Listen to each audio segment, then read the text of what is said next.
So, good afternoon, everyone. My name's Mike Ward, and I am the Global Head of Life Sciences and Healthcare Thought Leadership at Clarivate, which is a data analytics and insights company.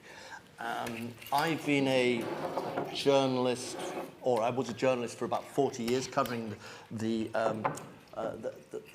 sector, and from that, one has sort of seen the sort of like the development of all these various clusters in the world. So when I first started covering the sector, biotech was well, hardly anything. In fact, here at Babraham, it was just a bunch of fields and some pig pens, and a few biotech companies sort of hanging out there.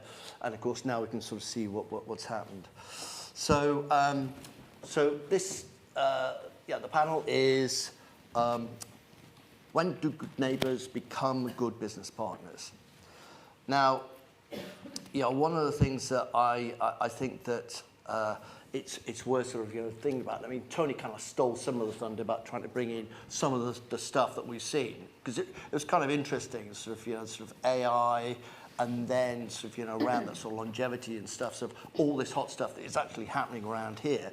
So it's almost like why would anybody actually want to go anywhere else? When I lived in Oxford, I used to think exactly the same way.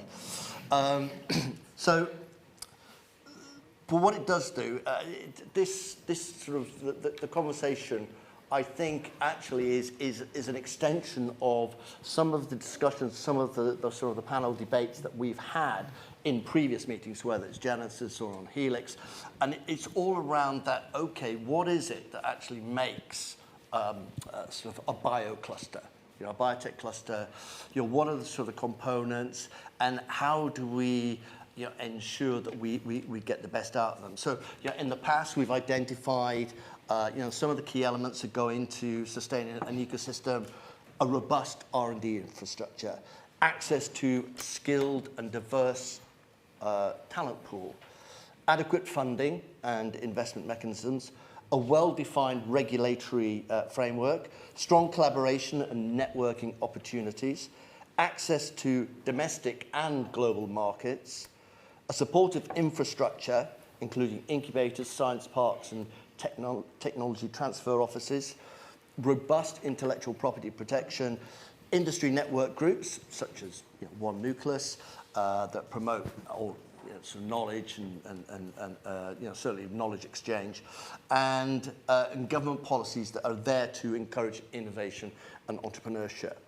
Now, at Clarivate, one of the things that I've been doing in collaboration with the UK Bioindustry Association is bringing together data from Clarivate and BioWorld, and it's clear that the UK has a preeminent position in the biotech space in Europe, and it has consistently been one of the sort of the top 5 clusters around the globe. The others being Massachusetts, San Diego, San Francisco Bay Area, and more recently, mainland China. So the question today that we're going to address is whether or not the UK and the Golden Triangle in particular, and I apologise to people who are outside of here, but if you actually look at sort of all the activity that takes place, 75%, 80% of all the interesting stuff actually just takes place in that triangle between Cambridge, Oxford, and London. To actually sort of say, does the UK actually have all those components for being an ecosystem, or is it necessary for people to look further afield for partners? All you have to do is sort of think about, recently we had Bio in Boston, and there was in Basel, there was the Bio Europe Spring, and there were lots and lots of delegates, right, from all over the globe. So clearly people sort of think that there is definitely value in that, but there were quite a lot of delegates from the UK. So it highlights that there is a sort of, a lot of interest in that sort of cross-border deal making, and if one looks at where all the deal making takes place, there is a lot of that. People don't necessarily just sort of focus on their own space. So to discuss, right, whether or not we should be just sort of like, focusing at home or actually sort of, taking a more global view. I'm happy to be joined by my esteemed panel, so I'm going to introduce them. Now, what I do is I arrange this so that I would be able to see everyone, and then I see that they've all moved the tables back to where they were. So, well done. So I'm going to have to now call you out. So right at the far end, we have Michael Anstey. And Michael is a partner at Cambridge Innovation Capital, and he's specialising in life science investments and is responsible for managing CIC's investments in Bicycle Therapeutics, Congenica, Epitopia, Storm Therapeutics, Immutrin, Predict Immune, Sense Bio, and Start Codon. Michael's also working with Cambridge Enterprise and the University of Cambridge on Innovate Cambridge, which is an initiative seeking to develop a shared vision, story and ambition for the greater Cambridge innovation ecosystem. Closest to me is James Fry. James is a partner at Mills & Reeve and heads the firm's fast-growing multidisciplinary life sciences practice, supporting clients in the pharma and biotech, medical device, diagnostic, medtech, digital health subsectors across the full product life cycle from startup to commercialization. And a key focus of his work is actually to support clients on strategic contracting, covering technology IP and out-licensing transactions, research collaborations, clinical trial agreements, and long-term partnering agreements. Next to Michael, over on the far left, is Laragh Jeanroy, and she's a managing partner at RSM East Anglia and is co-head of RSM's UK Life Sciences Group. As an audit partner, she has worked with a wide variety of clients at different stages of their business life cycle, including startups, OBMs, PE-backed businesses, and AIM-listed entities. And again, she has a focus on life sciences, but also actually technology and manufacturing sectors as well. Next to James is Laura Lane. She's Vice President of and European Head of Eli Lilly's Venture Sciences team, with a focus on Lilly's venture capital strategy for Europe, covering both direct investments into biotech and life sciences companies, and also fund-of-fund relationships and other investments.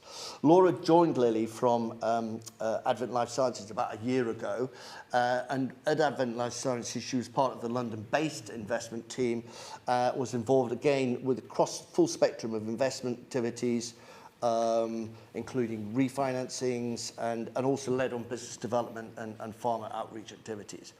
And finally, in the middle, we have Claire Thompson. Claire, plenty of experience in companies across the spectrum of the pharma sector.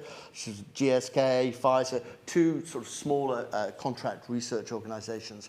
She's co-founder and CEO of Agility Life Science, which is a CDMO consulting and communications firm working with organizations across the healthcare space. Claire is also entrepreneur in residence at the University of the University of Cambridge, an honorary professor at the School of Pharmacy at the University of Nottingham, chair of the International Pharmaceutical Federation's Women in Science and Education initiative, and is also a retired international footballer. So that's the thing you're impressed by. Yes. These shoes show off the scar on my ankle very, very well. So, and with that in mind, it seems appropriate that Claire should kick off proceedings. Sorry, that's probably the worst part. It's good. I'm going to ask you to take the first stab, although, other panelists, you may also want to sort of jump into this, because sort of like the kind of elephant in the room, and Tony kind of mentioned it in his preamble for this panel, is one of the key components for a fully functioning life sciences cluster is the presence of high caliber research institutes and a supportive infrastructure to create and build businesses. Now, when I first started looking at sort of biotech space, it was, and we saw them being created in Cambridge and Oxford. The sense was they were created in spite of the universities rather than because of the universities. So University of Cambridge is an acknowledged centre of life science excellence. As entrepreneur in residence, okay, because that's what it says on your bio, do you believe the university is doing enough to be a good neighbour for the life sciences sector here? That's an exceptional place to start, and thank you for inviting me to be on this panel today. I think we have a world-renowned university here, and certainly within the Golden Triangle, we have world-leading universities, world-leading science. But not everybody wants to be an entrepreneur. I was out at MIT a couple of weeks ago, and everybody there, all of the engineers, the mathematicians, the scientists, the biologists, they go there specifically because this is where the inventors go. And I don't think it's necessarily the same ethos here, so that in spite of rather than with intent, I think is certainly there. I think the tech transfer offices certainly throughout universities in the UK get a bad rap. They're getting better. Cambridge Enterprise is certainly one of the best ones. And they've put things in place that make it easier to spin things out. I think they're still under-resourced from that perspective, but there are supportive systems in place, certainly the entrepreneur in residence scheme and the experts in residence that there are around the university to help those who have great ideas but don't know what to do with them to translate the science out into the healthcare system. So there are things that are being done. Connect Health Tech, this Innovate Cambridge programme, Cambridge and etc. I think we're trying to draw the eyes of the world more to the potential of Cambridge and the science that's at the root of Cambridge and get it out there to make sure that it does flourish. In terms of are they good neighbours? I think there's a lot of clusters there's a lot of mini clusters within the cluster that is Cambridge, within the cluster that is the South East, within the cluster that should be the UK. I was in Parliament yesterday, banging the drum, rattling cages with politicians, saying that the life science industry is the only industry now that can get the UK out of the shit that we are in. It's 4:20, and I'm just about to mention the B word because of Brexit. So it's not financial services anymore, it is life sciences, and to do that we need to continue to invest in the ecosystem. But as an owner and a CEO of a CDMO, we can't do this on our own. We shouldn't do this on our own. We're a small business. We work with small and medium-sized biotechs. They need to outsource. And where should they do that? And to stick with your puns, should they do that at home or should they do it away? And people work with people. And within this ecosystem, I've been talking to some of our competitors today, we should be working together to ensure that we build upon the expertise, the skills that we have within the UK. We're wonderful at innovation. We're not that great at scale up and at manufacturing. And if we can plug that gap, it means that we can invest in the UK ecosystem. We can create jobs we can put back into the coffers. We can level up, we can tick all those boxes, and we can all be good neighbours within a super cluster. We've all got a part to play. So those mini clusters, are they clusters where again we're sort of seeing activity, or are they silos? I think they do tend to silo. If you look across the number of science parks there are in Cambridge, how much cross-fertilisation is there? I think Tony and the One Nucleus team do a wonderful job of bringing people together and out of those silos, but it's so easy to go back into them again, even within a 20 to 25 mile radius. We need to be better at getting out and working together. Right, okay, so we'll come back to that point of actually is it easier because of these big international conventions to actually sort of like do business with other people from somewhere else than actually doing it with people just down the road. But Michael, sort of, yeah, my opening question, right, to Claire was kind of a bit impertinent, but you know, it's partly because of, you know, sort of historically the sort of the universities were, you know, sort of ambivalent towards the sort of the creation of companies. Recently, there was a report which was actually looking at tech transfer offices, and it was suggesting that one of the challenges in the UK is that British universities are actually asking for huge stakes at startup. Like, you know, they want 20% in a startup company, whereas the international comparators, they might only be looking for, you know, sort of like a 2%, 3% stake. So I'm just sort of wondering, you know, in your sort of your experience, have you, you know, does that sort of resonate with you as when you're trying to just help start up businesses? So that's certainly a topic of hot debate right now, and there's actually a review being done by the Chancellor on what the right policies are for spin-outs, and CIC happens to be leading that with Oxford. I've never seen a company not get funded because of the equity stake that the university takes at the beginning, right? So how big is the problem we're talking about? It's not a systemic issue that is stopping innovation from happening. So we should be balanced on our views about that. But of course, technology transfer as a practice is relatively new. And so we're learning, right? The idea of what the right percentage is probably somewhere between 20 and 2%. I don't think it's either of those extremes. I bet it'll land around 10 as the normal practice. And that is just a time thing, exploring what works and what doesn't work.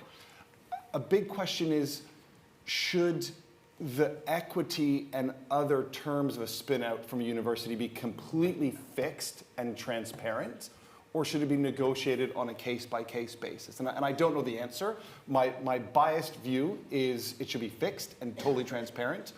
That's a bit controversial because then you'll have one company that's been created 6 months ago in a lab and another company that's been created after 10 years of work in a lab, and should they have the same, right? But my view is the risk of company building and financing those companies, you know, the noise that you have between 5%, 10%, 20%, by the time you take a company for 10 years and raise, you know, 50 to 100 million pounds, it's all noise at the end. So why not just have one size fits all terms and spend less time negotiating that and spend more time building businesses? So that would be my preference, but who knows where it'll land. Just to, I don't know if there's anyone from Cambridge Enterprise here, but just to, I think, build on what Claire is saying, Cambridge Enterprise does a really good job of this. And there's lots of frustrated people around that say, oh, you know, gosh, it's tough to spin stuff out of Cambridge Enterprise. But in reality, it always gets done. And globally, Cambridge Enterprise are one of the top technology transfer firms, full stop. And if you look at the data, our peers at MIT, they create about 360 patents a year. And so does Cambridge, right? So we are on track for the number of patents created as an institution as MIT, right? And all of a sudden there's this sort of belief that MIT is miles ahead of us. Not true, right? The same number of patents between Cambridge University and MIT filed per year. We often think about MIT creating more companies per year than Cambridge. So the fact is last year Cambridge Enterprise created 16 companies and MIT created 21, right? So pretty close. I think there's noise in those numbers, as in, you know, it's not that MIT is always better. So actually globally we're doing a really good job. We should pat ourselves on the back and be positive about how we're doing. But of course, as I said, it's an early skill, and it takes a bit of time to refine that and establish best practices. I mean, sorry to jump in, but I have also worn the tech transfer hat, and I can speak to the big pharma picture in a moment. But I think the thing that everybody forgets is whatever your negotiation process, whatever the setup, like birthing new companies is quite difficult. Like it is a labor of love. It's not for the faint-hearted, and so I think not to confuse those two things, like, you know, formulaic system, or like, oh, it was a bit tough in this negotiation, it took ages to do, it took me 6 months to do X, Y, Z. I mean, of course it does. Like, you're trying to come up with new concepts and figure everything and bring it together. Like, these things, like, Rome doesn't get built in a day, and nor do companies. And so I think we also have to be a bit realistic about actually how long this stuff actually takes. And if you spend a lot of time with the foundations to start with, and you've got the right IP in there, and you've got the right relationship with your founders who are going to stay with you and be so super supportive and engaged, and you've brought on a new management team, like that is the job of making new companies that can go on to raise money and hopefully then scale and be great businesses. So I think I think in tech transfer do a wonderful job, and it's never easy, but it's always different. You've got a lot to do. You've got a lot of projects. You've got a lot of academics that you need to support. So I think we should also remember that as well. Without trying to have the two of us monopolize the entire conversation, the challenge, right, is outside of the Golden Triangle, it's still pretty new. And you do get some other universities outside the Golden Triangle that are having outrageous terms for spin-outs. We've seen one recently that wanted to have 80% of the company at foundation, right? And so that's a bit naive. It's not trying to be greedy. I think it's just not knowing what the right answer is, and we'll change that. And they also probably think you're just going to be diluted. It depends what they think the system is. Yeah. And we haven't even talked about licensing yet. So anyway, carrying on. Yeah, that's it. So I'm sort of glad that you did raise that there are some issues with tech transfer offices, because a discussion I think we had once at Genesis a few years ago, I think we almost created a riot in the audience where people from tech transfer offices were very upset with some of the stuff that was coming off from the panel in terms of how effective they were deemed to not be. So, so James and Laura, I'm going to sort of come to you guys and sort of, you guys, essentially you're part of almost like that support network for companies as they are on the route to growing. And I just sort of wondered, for a company to have the startup and then to start growing to get a critical mass, it needs to bring in lots and lots of skill sets. And I just sort of wonder, when you sort of look at any any cluster, and we can look about the Golden Triangle, and we can look at other ones as well. We can think about others.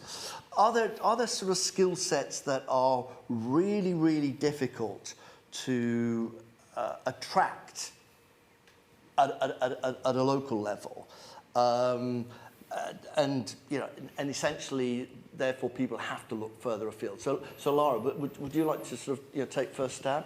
Yeah, thanks. Yeah, so we work with growth companies all the way through their life cycle. So the needs of those companies change as they grow. So I think that's the first thing to acknowledge. I think when you say difficulties attracting, I don't think attract is the word. I think it's having that skill set available. So just touching on something that you said, Claire, about the entrepreneurs, and everyone in the US wants to be an entrepreneur. We don't have that mindset here. We are fantastic in this country to do the innovation, the research, the academia. That's our strength. What we don't do very well is then commercialise it. So we don't have a huge amount of experience in the UK to help support that. In the US, they're very, very good at it. So, as I said, we don't struggle to attract the talent, because I think we attract it where we're very strong. It's that next stage. And I guess that ties into two things. It's the commercialisation, but it's also, as I said, as you grow, you go through your various funding rounds, your seed funding, that's focused on the science and the sort of short-term objectives. You go through various other rounds, and then you're going to need a significant amount of funding, and that's a totally different negotiation. So as I said, it's trying to accept that as a business, the talent that you bring in at the beginning may not be the talent that takes it all the way through, and that is sometimes quite a difficult concept, obviously, to grasp at the early stages. So, as I said, I think we've got great talent here, but we don't have all the talent we need to support all businesses through that journey. It is elsewhere. We can bring it in, but we also need to grow our own. So I think part of the challenge we have as a UK ecosystem is obviously using our neighbours to help us, but not letting them have the monopoly on it, is bringing them in and helping us learn. And that's where the collaboration and the partnership piece comes in, which we've heard a lot about today. So I think, does that answer the question? I think we have to accept we don't have some of that skill set, but we have ways of bringing it in to support us. Yeah, I just like to sort of pick you up on one thing, which is sort of that concept of, yeah, hey, the UK, it's great doing all this the basic science, but when it actually comes to taking it to the next level, to actually growing into a sort of like a mega business, we're not very good at that. Is that a function not of the sort of the scientists and the ambition of the founders, but more to do with the lack of patience of investors? Because we have got a history in this country of investors not being good neighbours, but actually sort of saying at the first opportunity of cashing in their chips, they do so, and then those assets then go and make somebody else rich rather than those individuals. Now, I can see Michael sort of like dying to jump in. I'm about to push out the way. I'll let you answer. Because I was going to say it's probably not for me to come from an investor's perspective. We do see that happening, but you may have something. I totally disagree with everything you said. Excellent. This is what we want. Although it does happen. I think he could hit you with that bottle from here. And I worry that narrative is something that we carry around in the UK, and that's a self-fulfilling prophecy, and I just think that is so wrong, right? I'll tell you the truth and the absolute facts of why this happens, right? So there's a shortage of capital in the UK. That is the only issue we have here, right? And to go back to numbers, because I love numbers. So in Cambridge ecosystem, last year, there was £600 million that went into life sciences companies, right? From seed all the way to scale up. In Cambridge, Massachusetts, £6 billion went into there, right? So an order of magnitude more of capital. And if you have more capital, then the talent follows the capital. It's that way around, right? It's not, it is people follow the money, right? It's not the money follows the people. So people follow the money. So you get more money, then the people come. That solves that issue, right?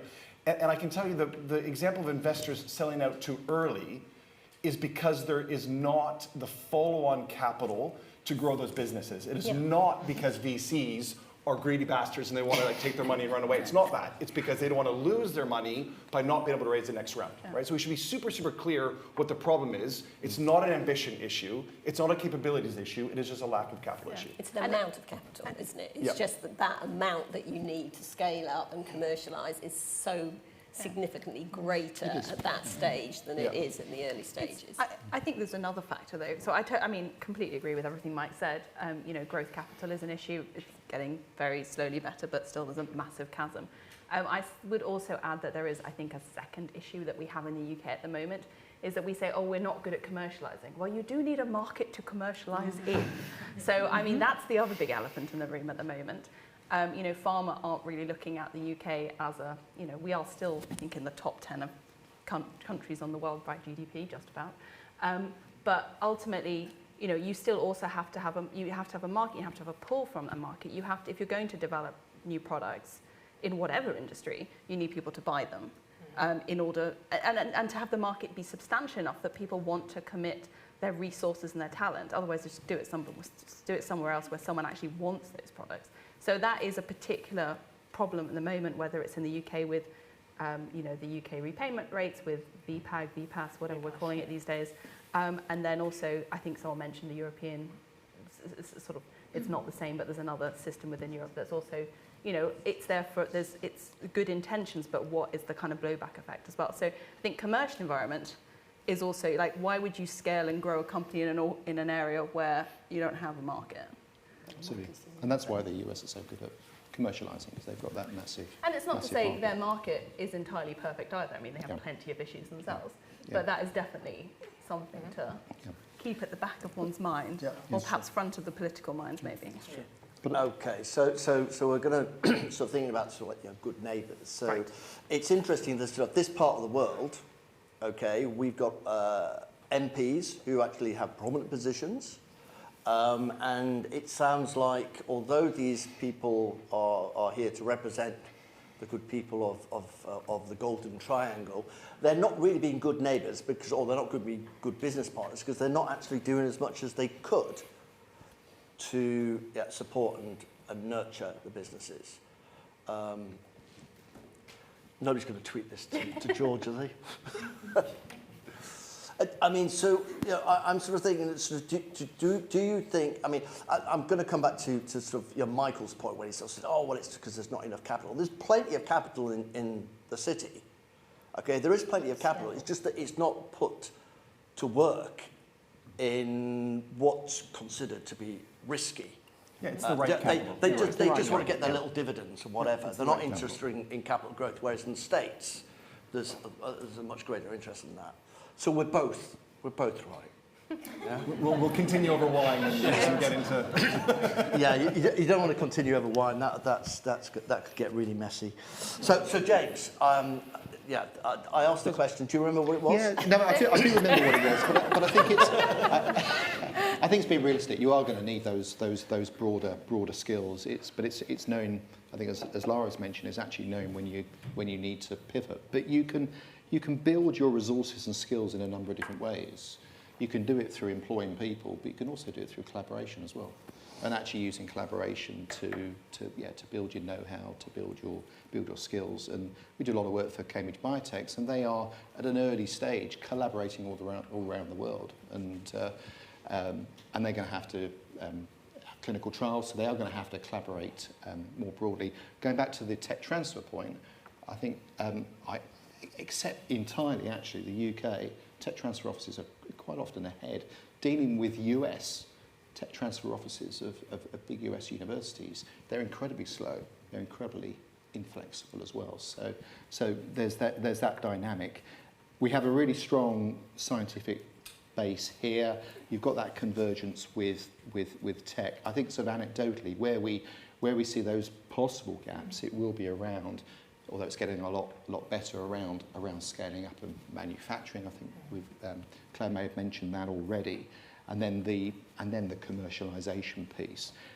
But I think more the challenge is often about sort of knowing when to flip, when to pivot, and that obviously is sort of aligned with your own investment plans, but also having building in enough lead time actually to gear up for that. So you're actually aligning your own resource, whether that's employed or through collaboration or through service contracts, with what your overarching business plans are. But I think business is a lot more flexible in terms of where they recruit nowadays. I mean, I'm speaking to a CFO of a local biotech the other day. They've really struggled to get head of biology, and they have someone from Copenhagen who is employed, and so you're able to sort of broaden that pool, and I think businesses are more adept at doing that now.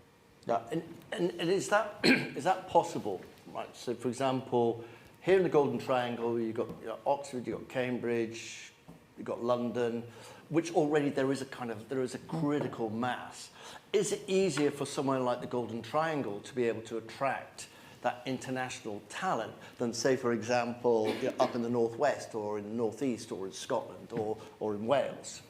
I think it is. Therefore, what if you were advising those companies? What is it would you say they have to do? Move to Cambridge, Oxford. But you lose out from employing people remotely and having that. You do still need that creative spark. So you still do need a mechanism to get people together. And actually, one of those other missing skill sets, but I don't think it's just a Golden Triangle issue, is actually having people who are building their experience in terms of meshing those teams together. Right. So in your experience, and Lara, you can sort of maybe you might have had some experience of this as well. We heard earlier on, sort of, it's like the tech guys are coming in, and sort of the engineering, etc., etc. When you sort of look at the skill sets that the biotech companies are now having to bring in, has there been something that in recent years has actually surprised you? That all of a sudden, wow, I didn't think that we would need those sets of skills? Life sciences businesses are completely multidisciplinary, interdisciplinary now. We had that fantastic panel around AI earlier.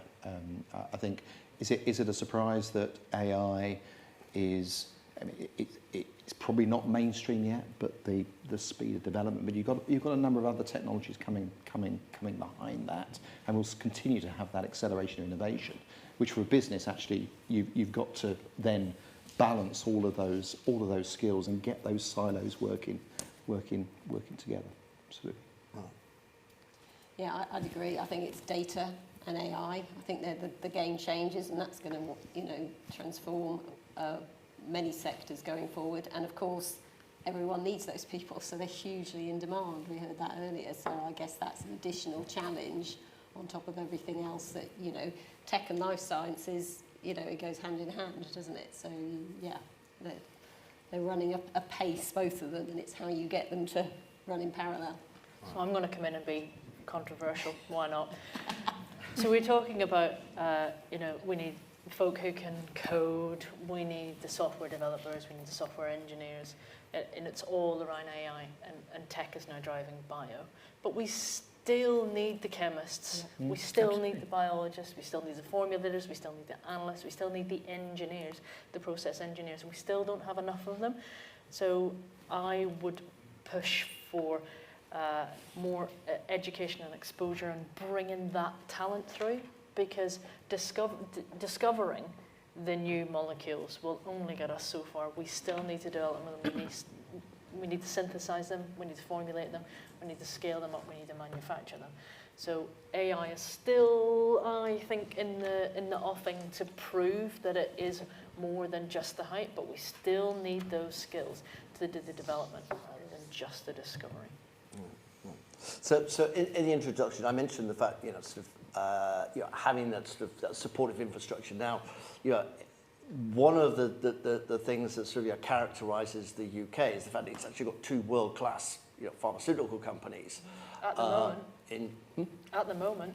At the moment, it's GSK and AstraZeneca, who are both in this region, but they can go anywhere themselves. So Laura, you're a multinational pharmaceutical company.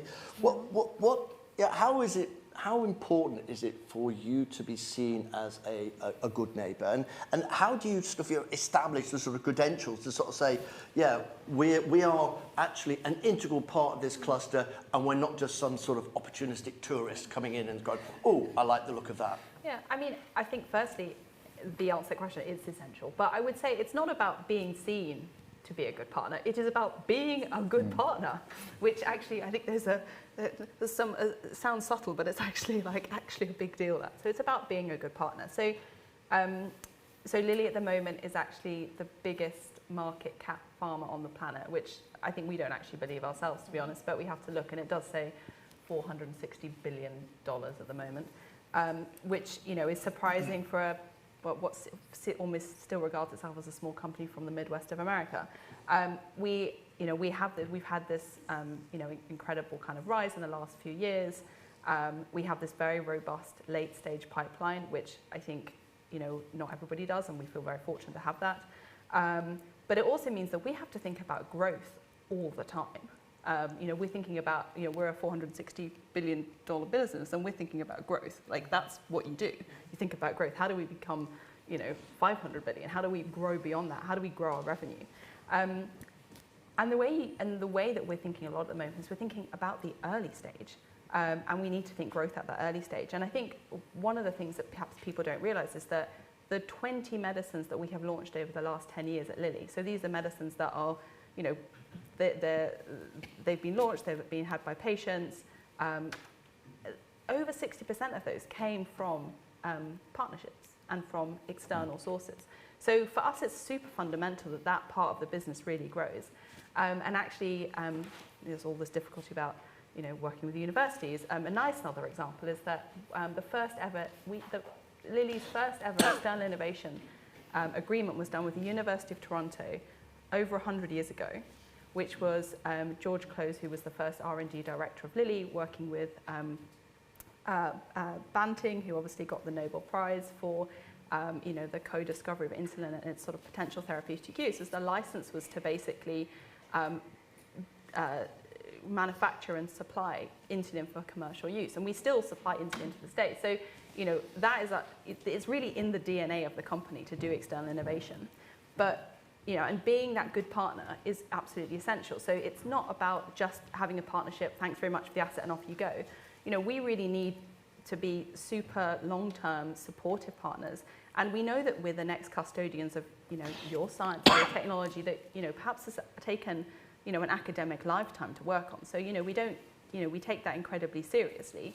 We are, perhaps, we're the next person in line to kind of support that development. And so, you're not going to just come to someone because you think they're going to pay the big bucks. You want someone to actually, who's really going to do the right studies and the right patient groups to give it the best chance that it gets approved and actually gets out into the wide world and is there for patient benefit. So that's super important. And, if you have relationships with people, you're more likely to have those sort of partnership type discussions. And, we're trying to think a lot about how do we do those early stage engagements. So, of course, we have a search and evaluation team. We do business development and licensing. We obviously do M&A transactions. If you take all of M&A, I think, across all of pharma, it's not like, companies, there are hundreds of companies get acquired every year, and like M&A is just something you do, on a daily basis. Like, these are pretty big transactions that take up a lot of people's time. And so, let's say, I think I was at something a couple of weeks ago where they were saying there had been 12 transactions completed already. I think we've just done another 2, so that makes it 14. But, I think the biggest year for M&A has only ever been 15. So we're on course for like a record year this year, which is great, I think, in the context of, perhaps a slightly more tricky financing environment, which means that perhaps people will see, oh, well, trade sales are happening, so I do want to put my money back into early stage venture, so hopefully, fingers crossed. But of course, there's not many of those transactions. And then if you look at, so I wear a ventures hat, I do direct investing into biotech companies. But again, we don't do hundreds of those. As a corporate venture group, maybe you do 10 or 15 new ones per year across the globe. So again, okay, we've got 15 plus 15, that's 30. That's still not a huge number. So we've been trying to think about how can we really engage and do sort of smaller transactions or really helpful transactions that enable individual smaller companies or early companies or growth companies get to some sort of next stage inflection. So we have a couple of programs. We have Lilly Chorus, which is actually 21 years old, so it's not exactly a new kid on the block, but it's been used as an internal resource to basically support the development of new therapeutic areas that we go into. We launched immunology because of successful programs that went through there. We launched pain because we had successful programs going through there. And what we're doing with that is saying, well, look, we can also support early biotech companies run an agile proof of concept to the clinic program, and you leverage the kind of the Lilly ship to do that. But again, they're probably only going to do 10 to 15 projects per year. So again, it's still quite small numbers. But really, the shift is that we have brought on a new program, which we're calling Lilly Catalyze. And the reason we brought this on is because we think you need four things as a company. When you need money, so that's the finance bit. You need space. We have a labs program as well. You need tools and expertise. And so that tools and expertise element, you also need not only clinically at a sort of chorus level for us, but also you need it preclinically. And so what we're trying to do is now leverage the discovery and development platform that we have built at Lilly over the last 100 years for smaller and perhaps not so small biotechs who can leverage that. So that might be us actually using our antibody development capabilities to make an antibody. You've got a great tool antibody that came from a particular academic lab, but now you need an antibody for prime time. You know what? We're great at making antibodies. We'll make one for you. Or, we're opening our chemistry libraries. Or maybe, you've got some great chemists who want to work on a particular area of neurodegeneration, but maybe you don't quite know which models to use. Well, you know what? We've been doing CNS for ages. We've got lots of CNS models. Maybe there's some in there that actually might work. And so the great thing with that program is that actually it's not tens, but it can be hundreds. And so, there's no strings attached. And so what we are banking on is the fact that if we do something together, whether it's immunogenicity testing, whether it's making antibody, whether it's even just a dry run due diligence, that you might think that actually it was a great interaction. You learned a lot from it. We both got things out of it, and then actually at some point down the line, things come back, and you know people, and you've understood the science, and you've got that sort of learning within the organisation. So, one thing leads to another. So I think that's kind of how we're trying to do it, not tying people in, but basically being there to be supportive, as as sort of the size of the company we are at the moment. And that, it's basically, if we think that if everybody has better drugs, everyone has better quality antibodies, everybody has chemistry without liabilities, everyone has the strongest preclinical data package, that's great for us, that's great for all our competitors, and that's also great for patients ultimately. So that's sort of the philosophy, and it's very much a sort of, if you raise the tide, it floats all boats kind of a strategy here at the moment. And it's quite privileged to be able to do that. Okay, so is everybody able to sort of at least get an opportunity to access that program, or do you have to be co-located with a Lilly facility? No. So I mean, we're a global company that work yes, we have the antibody team in San Diego. They will do the making of the antibody, but you could be in your company could be in France, it could be in the UK, it could be in Massachusetts, it could be in Indiana. Like, it doesn't, for us, science and new medicines, it's a global business. It doesn't really matter. Of course, there's an interaction process and a due diligence process to work out that we think it's going to work, and we think that the team is able to execute on both sides, because we also don't want to do stuff that doesn't work. We want to spend even Lilly has finite resources. So we want to make sure that we're maximizing and making working on the things that we think have best chance of success. But also those early stage programs, they can also be much greater risk.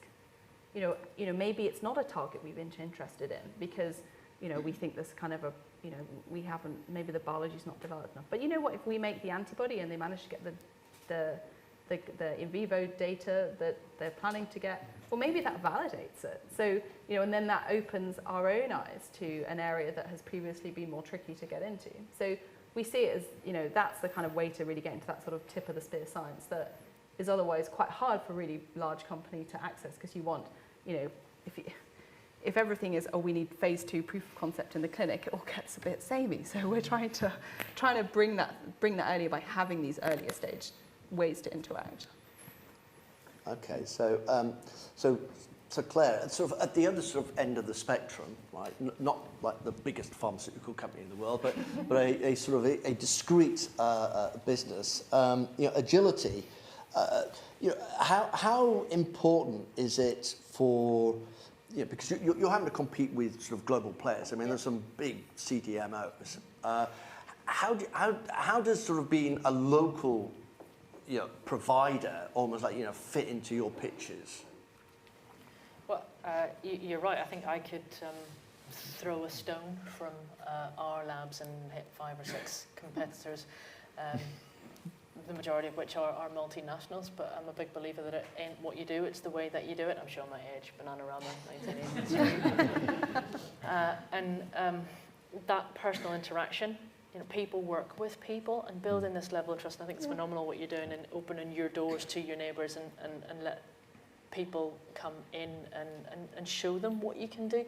Building that level of trust and having that personal interaction is the most important thing, because you build that trust, you build the reputation, and then people will keep coming back to you. So I think it's incredibly important, but not just on a local scale, from a global scale as well. And I think one of the very few positive things to come out of the pandemic is that we have worked with people remotely, and we have welcomed them into our homes mostly. We still welcome them into our homes, and we've got to know them as people and not just as professionals. And I think that's something that we can build on, either by opening up our libraries, opening up our doors, opening up our homes to people, and demonstrating our wares, our values, and our value, and how we can work together. And I think it's incredibly important to the Golden Triangle ecosystem, the UK ecosystem, and for the good of patients. We need to get things done presto pronto. Right. So you're based up in Nottingham, which is quite a way away from here. So I'm just sort of wondering, I think it's a golden rhombus, right? I think it's a diamond. Yeah, a golden diamond. It's a diamond. Oh, okay. I missed that memo, Tony. Anyway,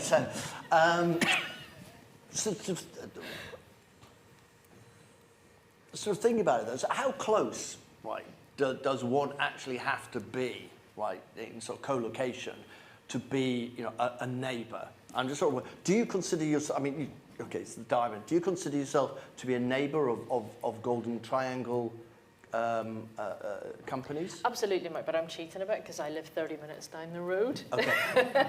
So I put my labs in Nottingham because I followed the people, I followed the skills. So the skills that I needed were around that Nottingham area and formulators, analysts, chemists, rather than the biologists and the data scientists that are here. So when I was looking at setting up a facility, I was looking at Cambridge, which was closer to me, or at Nottingham, which was closer to my development director, and it made more sense in terms of access to talent to put it there. Do I consider myself a neighbour here? Absolutely. I think I'm in the Cambridge and London area much more frequently than I am in Nottingham. And that's partly because the majority of biotechs are around here, and it's more service provision in the Midlands. But also when I go and see my team in Nottingham, they say you talk too much and you bring us chocolate. So you can only come if you limit your word count to say 2,000 words and you bring us fruit. And that's fine. The other thing I would say is that, you know, there's a good neighbours element to it, but I think it's also about finding your sort of kindred spirits as well. Or find your people. Absolutely. It's a sort of, it is find those kind of kindred spirits that can allow you to, you know, develop that company in the best possible way, accelerate that asset in the most appropriate way. And if that kindred spirit is, you know, a new agile CDMO, or it's a big pharma company, you need to find your A team. And you only do that by talking to people and figuring out, you know, who's the best team for you. Who's your tribe? Yeah. Okay, so yeah. So this idea, sort of like you're finding kindred spirits, etc. I just sort of think that Michael, you have a portfolio of companies. They've all, you know, some of them have got the sort of same heritage. You know, they come out of the university, etc.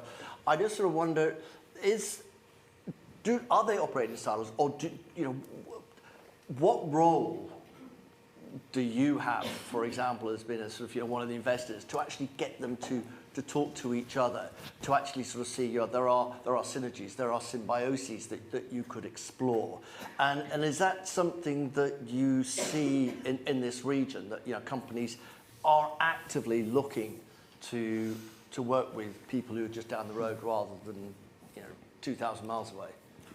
I'm going to really indirectly answer that question because there's something else I want to stand under. We're going to get kicked out of time right here. But, you know, the only way that portfolio companies and all of us benefit is if the ecosystem is really well programmed and really working well. I don't think the idea of just sort of letting it happen is the right way. I think it's a really lazy way to do things. You need to have really deliberate programming of an ecosystem for it to function at its best. And so if I do a plug for this initiative that I'm working on called Innovate Cambridge, which hopefully you guys have all signed up for our charter and will come to our event on October 11th, what that's trying to do very, very simply is develop a cohesive vision and strategy for the greater Cambridge ecosystem. Because right now we've relied on just random things happening. We've done amazingly well, almost by luck. But imagine if we had a really deliberate plan that we were all behind. Imagine what we could do, right? And so we're trying to create what we call sliding door moments, which will take us to the next level, the next gear, over the next 20, 30 years. And so, you know, the science park that was built here in 1970 or so, that really unlocked a ton of potential. And Greg went to win the Nobel Prize for monoclonal antibodies. That did some amazing stuff, right? AstraZeneca moving here. You know, all these sliding door moments, which were somewhat random, have really moved the needle for the Cambridge ecosystem. So if we were deliberate on this and deliberately address some of our challenges like funding, like talent and infrastructure, we could do a lot more together. All right. So that's, I think, being proactive is a way to have the ecosystems work at full speed. What I'm slightly surprised we haven't talked about is how bad we are as neighbours for local residents in Cambridge and in Oxford, and I don't know London that well, but actually we are terrible neighbours, right? This is a bunch of really privileged people sitting in a room behind a gated-in science park, right, that you have to be an insider to be able to come here. It's pretty awful, actually. And so one of the things we're trying to do with Innovate Cambridge is ensure that everyone benefits from innovation, right? Not just us privileged folk in here, but But everyone that lives in Cambridge or lives in Oxford benefits from that. And so why doesn't Cambridge or Oxford have the best schools in the country? Because they don't right now, right? Because lots of people pay for private schools and you can solve that, right? So you can let the sort of state schools decline. Why don't we have the best hospitals here? So it's really important, you know, on your list of success factors for an ecosystem, it's pretty shocking that we don't say that everyone in those ecosystems benefits as a result of innovation, not just a tiny few that get good salaries and good private healthcare and good private schools. So that's the real mission that we all have, to be good neighbors here. Without that, I guarantee other ecosystems will take over from us. I think the other thing is it also feeds into what you're talking about, you know, people, you know, kids understanding the types of roles that actually exist. Like, who here knew when they were growing up their role existed? I mean, I certainly didn't. Like, the whole idea that, you know, you can be an engineer, or you can be something in process. Like, you're not just seeing vocational roles, because they're the ones that you, when you get sick, so you know what a nurse is, you get sick, you know what a doctor is, you know what a teacher is, you know what a builder is, like the people that you see in front of you. But they're within the kind of commercial world, all these jobs are kind of hidden. And if you don't come from a family where people work in business, like you're just completely blind to it. So shout and out I think that is such a, I think, Prashant, who's still here. I don't see, maybe, did he leave? You know, this open Cambridge that he did was so cool. Like the idea of come on in and see what's going on, as opposed to here's the gate and show me your ID and your and that will also solve the talent point, you know, totally. hugely. So. So we do it as a small company. We have our Agility Academy. We bring in industrial placement students, summer placement students, shadowing, school kids coming in. It's something that I think we all should take on board. We should scale that one. We absolutely should scale. And to your point, it's the only way that we'll break the class ceiling. All right, so that's a take-home point or whatever that we should go on. So one of the things, though, sort of like, you know, if we sort of like think about sort of looking local, I mean, obviously there are advantages. You don't have far to travel, etc. You're in the same time zone. You know, potentially same language. Depends on, you know, if it's a triangle or a diamond. But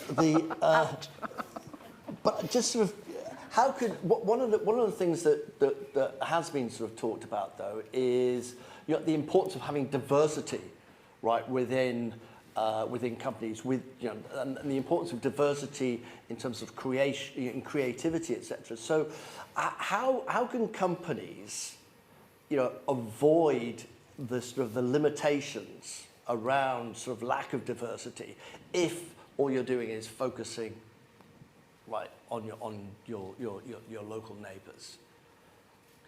James, do you want to have a stab at that? I think you need a balanced portfolio. Absolutely. I mean, Claire talked about. I like the terminology kindred spirits, and those kindred spirits may be local. They may be further afield, but a lot of it is based on trust and relationships.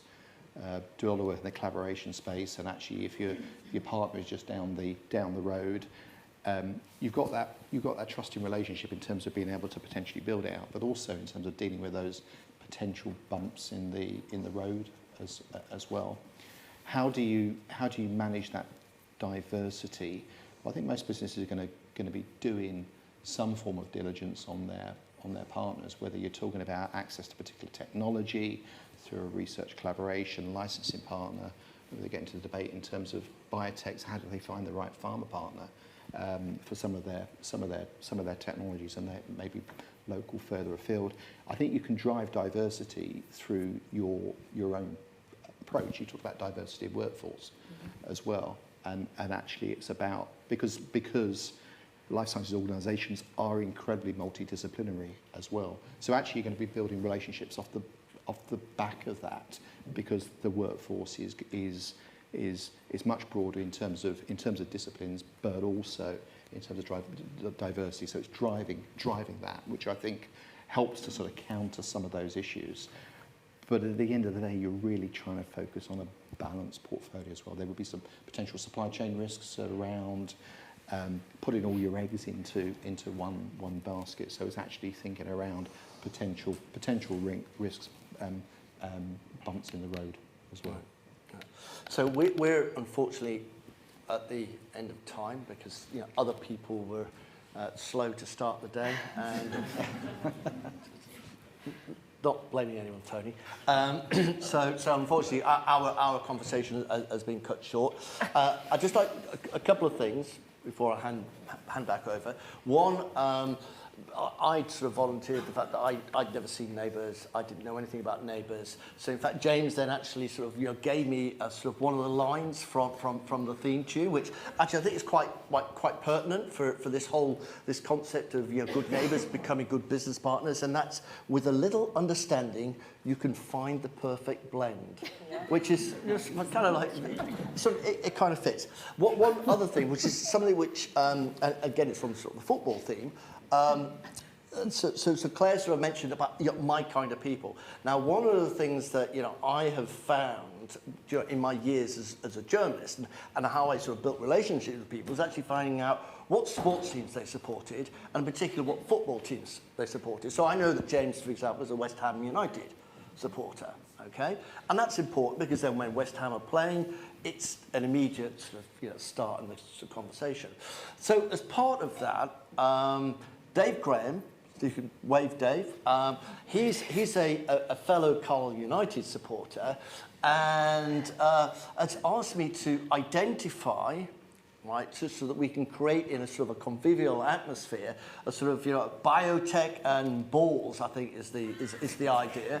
Sounds massive. Is to go to football matches with fellow supporters. So if there are supporters of Oxford United, Leyton Orient, Charlton Athletic or Stevenage in the audience, if you want to go and see Dave, what we can do is we can arrange when Carlisle and the Blue Army come down and plays these games down here, and we can have some fun.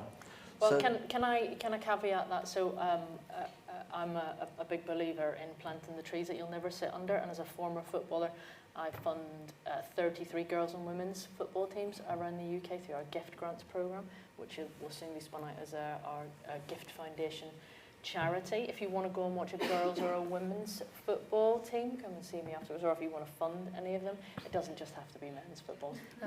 Yeah, women play football too. I'm a big supporter of women's football.